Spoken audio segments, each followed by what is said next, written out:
कैसे हो दोस्तों। मैं Shubhankar Pandey, achieve target with Shubhankar channel में आपका स्वागत है। लास्ट जो हमने लेक्चर देखा था वर्ल्ड हिस्ट्री का, उस लेक्चर में हमने फर्स्ट वर्ल्ड वॉर के बारे में पढ़ा।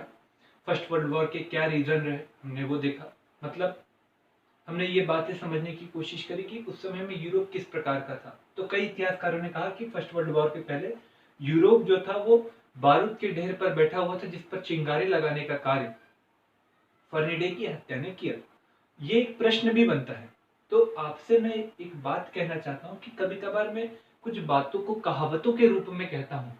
ये कहावतें कभी कभार प्रश्नों के रूप में आ जाती है और कहा उसके ऊपर टिप्पणी पूछता है, वो आलोचनात्मक वर्णन पूछता है, समालोचनात्मक वर्णन पूछता है। तो पूछने की आदत है यूपीएससी की। तो कोई इतिहासकार या फिर कोई राइटर कभी कुछ बातों का विश्लेषण करता है तो वो अपना व्यू देता है और कहता है।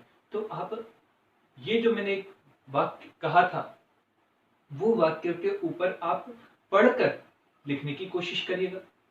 ठीक है। तो एक महत्वपूर्ण अब बातें अगर हम आगे शुरू करते हैं जो फर्स्ट वर्ल्ड वॉर से ही जुड़ी हुई और वो बातें आगे के क्रियाकलापों से भी जुड़ी हुई, जिसका नाम है वर्साई की संधि। कौन सी संधि? वर्साई की संधि 1919। वर्साई कहां पर है? पोलैंड में। वर्साई की संधि इसलिए महत्वपूर्ण है क्योंकि कहा जाता है कि वर्साई की संधि ने ही द्वितीय विश्व युद्ध के बीज बोए। पर मैंने आपको इसके पहले लिखाया था कि फ्रैंकफर्ट की संधि। अब क्या देखो, वर्सा एक प्रश्न क्या पूछा गया, क्या वर्साई की संधि ने ही द्वितीय विश्व युद्ध के बीज बोए? क्या वर्साई की संधि में ही द्वितीय विश्व युद्ध के कारण छुपे हुए? फिर मैंने एक और प्रश्न पूछा था, फ्रैंकफर्ट की संधि एक रिश्ता हुआ फोड़ा था जो सेकेंड वर्ल्ड वॉर का कारण बना। ये इस प्रकार के प्रश्न आपसे बहुत लंबे ड्यूरेशन को लेकर पूछता है और उसके बीच की घटनाओं को के पीछे उसकी मंशा रहती कि उस घटनाओं के विषय में कैंडिडेट को जानकारी है क्या नहीं, कहीं उसका भाव कहीं जो पूछा गया उसके प्रति समर्पित है क्या नहीं, क्या उसका और ज्यादा अध्ययन है। ये दोनों बात उसके दिमाग में चलते रहती कि भैया जो कैंडिडेट मुझे चाहिए उसको केवल रेटी रेटाई बातों पर हमेशा विश्वास रहता है कि विश्लेषण करने की भी उसमें ताकत है। तो यहाँ पर दो प्रश्न मैंने आपसे पूछे, फ्रैंकफर्ट की संधि एक रिश्ता हुआ फोड़ा था जो सेकेंड वर्ल्ड वॉर का कारण बना। दूसरा, वर्साई की संधि में सेकेंड वर्ल्ड वॉर के बीच बोए थे। अब ये वर्साई की संधि बहुत अधिक महत्वपूर्ण है। दुनिया में जो भी संधि होती है ना उसके बारे में इतिहासकारों का मंशा रहे कि जो भी संधि हुई वो युद्ध के दौरान है, युद्ध की समाप्ति के लिए हुई, युद्ध को रोकने के लिए हुई। पर कुछ लोगों ने कहा कि भैया जितनी भी विश्व में संधि हुई वो संधियां प्राय युद्ध विराम थी, जो आगे होने वाले युद्ध के लिए थोड़ा समय बचाती थी कि भैया अभी थोड़ा रुक जाइए फिर बाद में युद्ध करिए। तो संधि हमेशा युद्ध विराम थी। ऐसा ही कुछ वर्साई की संधि के विषय में कहा गया कि ये युद्ध विराम है।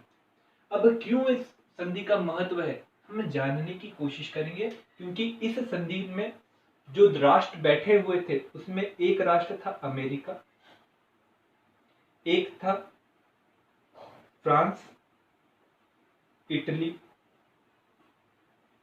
इंग्लैंड।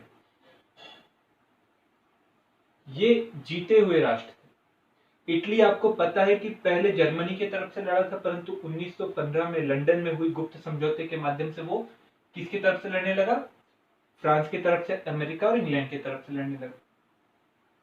और जो हारे वाले राष्ट्र थे उसमें था जर्मनी, तुर्की, हंगरी को हटा देते, प्रमुख राष्ट्र में ले लेते ऑस्ट्रिया। ठीक है। आपको एक और चीज याद रहेगा, रूस जो था वो 1917 में वेल्शेविक क्रांति के कारण, समाजवादी क्रांति के कारण वो जीते हुए राष्ट्र से अलग हो गया और उसने जर्मनी के साथ एक समझौता कर लिया था और जर्मनी के साथ समझौता करके कुछ बातें बोली थी। मैं आपको इसके बाद वाला जो लेक्चर रहेगा जिसमें समाजवादी क्रांति को ही पढ़ना है उसमें बताने की कोशिश करूंगा। बस आप इतना याद रखिए, रशिया 1917 में ही वर्ल्ड वॉर से बाहर हो गया था। अमेरिका का जो राष्ट्रपति था उसका नाम था वुडरो विल्सन। विल्सन साहब आदर्शवादी व्यक्ति था। फ्रांस का जो प्रधानमंत्री था उसका नाम था क्लीमेंशो। क्या नाम था? क्लीमेंशो। इटली का जो प्रधानमंत्री था उसका नाम था ओलेरेडो। ओलेरेडो। और जो इंग्लैंड का प्रधानमंत्री था उसका नाम था जॉर्ज। ये लोग बैठे। इन लोगों में हर एक की अपनी अपनी इच्छा आकांक्षाएं थी। विल्सन जो था ये एक आदर्शवादी किस्म का व्यक्ति था और इसके ही आदर्शवादी वाक्यों के कारण जर्मनी ने फर्स्ट वर्ल्ड वॉर में समर्पण किया, क्योंकि इसने अपनी 14 सूत्री बातें जर्मनी के सामने रखी थी और उसमें कहा था कि भैया आप लोगों के साथ जो हम व्यवहार करेंगे समतामूलक व्यवहार करेंगे, आपसे बदला लेने की हम कोशिश नहीं करेंगे, आपके साम्राज्य की और आपके राष्ट्रवाद की हम रक्षा करने की कोशिश करेंगे, जनता को संरक्षण देने की कोशिश करेंगे। ये सब बातें विल्सन की जो आदर्शवादी बातें थी वो 14 बातें थी। उसके कारण विल्सन की 14 सूत्री बातों के आधार पर जर्मनी ने आत्मसमर्पण किया था। तो एक आदर्शवादी व्यक्ति था विल्सन। और विल्सन अमेरिका का राष्ट्रपति था और अमेरिका का उद्देश्य था, क्योंकि अमेरिका बनता हुआ राष्ट्र था, अमेरिकी गृह युद्ध के बाद में उसका लगातार विकास हो रहा था, चौतरफा विकास हो रहा था, चारों तरफ से विकास हो रहा था। तो इसके लिए उसको एक बाजार की आवश्यकता थी और एक बाजार जो था वो दिखाई दे रहा था उसको यूरोप। पर यूरोप बाजार तब बन सकता था जब यूरोप में क्या हो? शांति। अगर हो हल्ला युद्ध जैसी स्थिति रहेंगी तो स्वाभाविक रूप से जो राज्य यूरोप के रहेंगे वे हमेशा युद्ध की तरफ ध्यान देंगे, वो बाजार की तरफ या व्यापार की तरफ ध्यान देंगे। तो विल्सन की इच्छा थी कि भैया यहाँ पर शांति जैसे तैसे कायम हो। इटली का जो प्रधानमंत्री था इसकी इच्छा थी कि भैया जर्मनी जो राष्ट्र है उस राष्ट्र के अफ्रीका के जो उपनिवेश है, कोई किसके? अफ्रीका में जो उसके उपनिवेश है उस उपनिवेश में मुझे कुछ हिस्सा मिले। साथ में एडियाटिक सागर पर अवस्थित, एडियाटिक सागर आपको पता है इटली के पास में, उसके ऊपर जो फ्यूम बंदरगाह है, फ्यूम बंदरगाह, उस बंदरगाह पर भी मुझे अधिकार मिले। ये किसकी इच्छा थी? इटली की। इंग्लैंड का जो था जिसका नाम था जॉर्ज, ये पलटू किस्म का था। ये चुनाव जीतकर आया था इस बात को कहकर कि मैं जर्मनी से बहुत बदला लूंगा, ये करूंगा वो करूंगा, पर जैसे ही गद्दी पर बैठा वो व्यवहारिक किस्म का हो गया। और उसको पता था कि भैया अगर मुझे व्यापार करना है, क्योंकि एक प्रकार से ये व्यापारिक राज्य था और व्यापार करना है, तो भैया जर्मनी बाजार के रूप में अगर जर्मनी के साथ में संबंध को बिगाड़ेंगे तो कहीं ना कहीं व्यापार लाभ जो रहेगा वो कम हो जाएगा। और इसलिए इसकी इच्छा थी कि भैया जर्मनी के साथ में व्यावहारिकता को ध्यान में रखकर व्यवहार किया जाए, ज्यादा कठोर प्रावधान नहीं रखना। पर फ्रांस का जो बैठा हुआ था क्लीमेंशो, ये क्लीमेंशो तब पैदा हुआ था, उसके पहले से ये फ्रांस में जन्म हुआ था जब फ्रैंकफर्ट संधि हुई थी। और आपको सबको पता है कि फ्रैंकफर्ट संधि के कारण जर्मनी ने फ्रांस का पूरा राष्ट्रवाद को तहस-नहस कर दिया, उसके प्रमुख एल्सस लॉरेंस क्षेत्र को ले लिया, उसके ऊपर युद्ध हर्जाने लगाए। और तो और जर्मनी के जो शासक बनने वाले थे बिस्मार्क ने उसका जो राज्यरोहण करवाया, जो मुकुट पहनाया, वो फ्रांस के बास्तिल के किले में करवाया और उस किले में कराकर फ्रांस के को पूरी तरह से अपमानित किया। और ये अपमान को झेला था क्लीमेंशो ने। और क्लीमेंशो पूरी तरह से व्यवहारिक व्यक्ति था और उसको पता था कि भैया मुझे मौका बस मिलना चाहिए, मैं जर्मनी के हाथ पर तोड़ दूंगा। और मौका मिला वर्साई में। और ये सब मनोकामना थी, सब जगह पर अपने अपनी जगह। पर जब प्रावधानों की बात आई तो प्रावधानों ने जर्मनी के साथ में गलत व्यवहार किया। वर्साई की संधि हुई जर्मनी के साथ, और जर्मनी के साथ जब वर्साई की संधि हुई तो उसमें कई सारे ऐसे ऐसे प्रावधान रखे जो आपको मैं अभी बताता हूं, तो आप बोलोगे कि हाँ सच में जर्मनी के साथ हुआ वो गलत हुआ। क्या क्या गलत हुआ? तो भैया जो उसके प्रादेशिक प्रावधान थे, मतलब जो जर्मनी का जो राज्य विस्तार था उसका किस प्रकार से बंटवारा हो वो, सैन्य रूप से किस प्रकार से प्रावधान किए गए वो, और आर्थिक रूप से किस प्रकार से प्रावधान किए गए वो। तो जब प्रादेशिक प्रावधान की बात आई तो सबसे पहले क्या हुआ, जो फ्रांस से फ्रैंकफर्ट संधि के माध्यम से एल्सेस लॉरेंस क्षेत्र जर्मनी ने लिया था, वो जर्मनी ने क्या किया, जर्मनी ने लिया था जो, वो जर्मनी से वापस ले लिया। मतलब एल्सेस जो लॉरेंस क्षेत्र था किसके पास था, जर्मनी के पास, वो ले लिया। दूसरी बात, जर्मनी के जितने भी उपनिवेश थे उन उपनिवेशों को राष्ट्र संघ के अधीन कर दिया, और राष्ट्र संघ के अधीन करके इंग्लैंड और फ्रांस के द्वारा उन उपनिवेशों की रक्षा की जाने की बात की गई, मतलब उससे उपनिवेश भी छीन लिए। अगली बात, पूरे के पूरे पोलैंड को ही निर्माण कर दिया। पहले पोलैंड नहीं था, पोलिश जनजाति थी, पोलैंड का ही निर्माण कर दिया, और पोलैंड का निर्माण करके पूरे के पूरे जर्मनी को ही एक गलियारे से उन्होंने बांट दिया, जिसे कहा गया पॉलिश गलियारा। और पॉलिश गलियारा जाता था डेंजिंग बंदरगाह तक के। किस बंदरगाह तक के, डेंजिंग बंदरगाह। और डेंजिंग बंदरगाह जो था वो जर्मनी से होते हुए रास्ता आता था, और जर्मनी से होते हुए जो रास्ता आता था उसके कारण जो जर्मनी, इधर भी जर्मनी और ये बीच का रास्ता, ये कौन सा रास्ता था, पोलैंड के लिए। और पोलैंड के लिए रास्ता क्यों था, क्योंकि डेंजिंग बंदरगाह तक के पहुंचना है, और डेंजिंग बंदरगाह पर अधिकार किसका दिया, पोलैंड का। मतलब जर्मनी को दो भागों में भी बांट दिया, बांटने के साथ में उन्होंने नए नए राज्यों का भी निर्माण कराने की कोशिश की। चेकोस्लोवाकिया वो बना दिया, हंगरी बनाने की कोशिश, ये सब उन्होंने बना दिया। जर्मनी का पूरा तहस नहस कर। अब मुझे बताओ, कोई बनता हुआ राष्ट्र अगर ऐसा हस्तक्षेप करेंगे तो वहां की जनता का राष्ट्रवाद उबलेगा कि नहीं। सैनिक रूप में क्या किया उन्होंने, जो थल सेना थी वो थल सेना को 1 लाख तक के सीमित कर दिया। वायु जो सेना थी उसको भंग कर दिया, और नौसेना जो थी उसको क्या करा, 15,000 तक के उन्होंने सीमित कर दिया, और कहा कि आप पनडुब्बी को नहीं ले, पनडुब्बी का संचालन नहीं कर सकते, और आपकी इस पूरी सैन्य व्यवस्था को देखने के लिए आपको एक सैन्य विभाग की स्थापना करनी पड़ेगी। किस विभाग की, सैन्य विभाग, और इसका खर्चा भी किसे उठाना पड़ेगा, आपको ही उठाना पड़ेगा। मतलब प्रादेशिक क्षेत्र के माध्यम से पूरी तरह तोड़ दिया, सैन्य विभाग से शक्ति तोड़ दी, सैन्य शक्ति। और आर्थिक रूप से क्या किया, आर्थिक रूप से क्या क्या किया, उसको पहले तो युद्ध अपराधी घोषित किया, और युद्ध अपराधी घोषित करते $5 अरब का उसके ऊपर युद्ध हर्जाना लगा। $5 अरब, आज की तुलना में आज कम होगा पर उस समय बहुत ज्यादा था।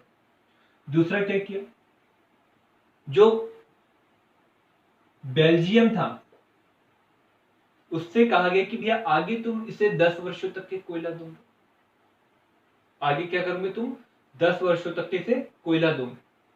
और साथ में कई सारे ऐसे उन्होंने आर्थिक प्रावधान जोड़े कि पूरी तरह जर्मनी को आर्थिक रूप से भी तहस नहस कर। अब मुझे बताओ, अगर किसी राष्ट्र के साथ ऐसा हस्तक्षेप किया जाएगा तो स्वाभाविक रूप से उस राष्ट्र का राष्ट्रवाद आहत होगा, और तब ज्यादा आहत होगा जब उससे कहा जा रहा है कि भैया आपके साथ जो व्यवहार किया जाएगा वो समतामूलक किया जाएगा। परंतु जब समतामूलक व्यवहार किया ही नहीं जाता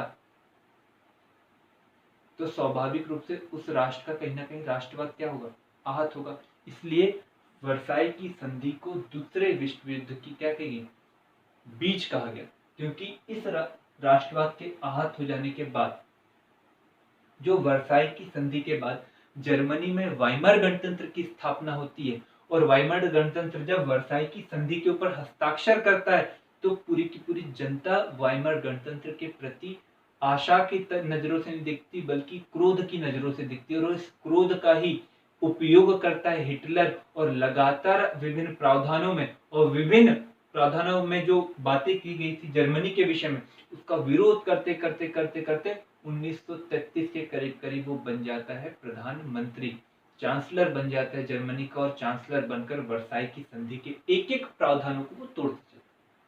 और जब तोड़ते चलता है, तोड़ने की प्रथा प्रति मतलब बहुत ज्यादा सीमा हो जाती है, तो सेकेंड वर्ल्ड वॉर होता है। पर एक ही कारण नहीं है वर्साई की संधि, कुछ अन्य भी कारण है जब हम सेकेंड वर्ल्ड वॉर में पढ़ेंगे। तो वर्साई की संधि इस प्रकार से थी। इसलिए वर्साई की संधि का जब मूल्यांकन किया जाता है, तो मूल्यांकन करने के दौरान इस संधि को कई सारे नामों से भी जाना गया, कई सारे नाम इसको दिए गए। पहली बात कि भैया ये जो संधि थी वो 14 सूत्री मांगों के आधार पर हुई क्या? नहीं हुई। 14 सूत्री मांग किसकी थी? विल्सन साहब की थी। तो मतलब जब हुई नहीं तो विश्वासघाती, विश्वासघाती, क्योंकि जो 14 सूत्री मांग थी वो 14 सूत्री मांग को लागू ही नहीं किया गया, बदला लिया गया। दूसरा, ये आरोपित थी। आरोपित का मतलब बेटा जब वर्साई की संधि पर हस्ताक्षर करने से मना, थोड़ा सा नानुकुर करने लगे, तो तब जर्मनी के प्रधानमंत्री को कहा गया, इंग्लैंड के प्रधानमंत्री के द्वारा, कि आप अगर हस्ताक्षर नहीं करते तो सेकेंड वॉर के लिए आप तैयार रहिए। डराया, धमकाया, तो एक प्रकार से आरोपित, प्रेशराइज किया जाता, आरोपित संधि। साथ में ये अपमानजनक संधि थी। अब भैया भले ही युद्ध हारा हो जर्मनी, पर वहां का प्रधानमंत्री एक बड़ी जनता का प्रतिनिधि है, उसका एक सम्मान होना चाहिए। उसको लाया गया कैदी की तरह, हस्ताक्षर कराने की कोशिश की, तो भैया कहीं ना कहीं प्रधानमंत्री का अपमान मतलब जनता, जर्मनी जनता का अपमान, तो अपमानजनक। और साथ में ये प्रतिशोधात्मक भी संधि थी।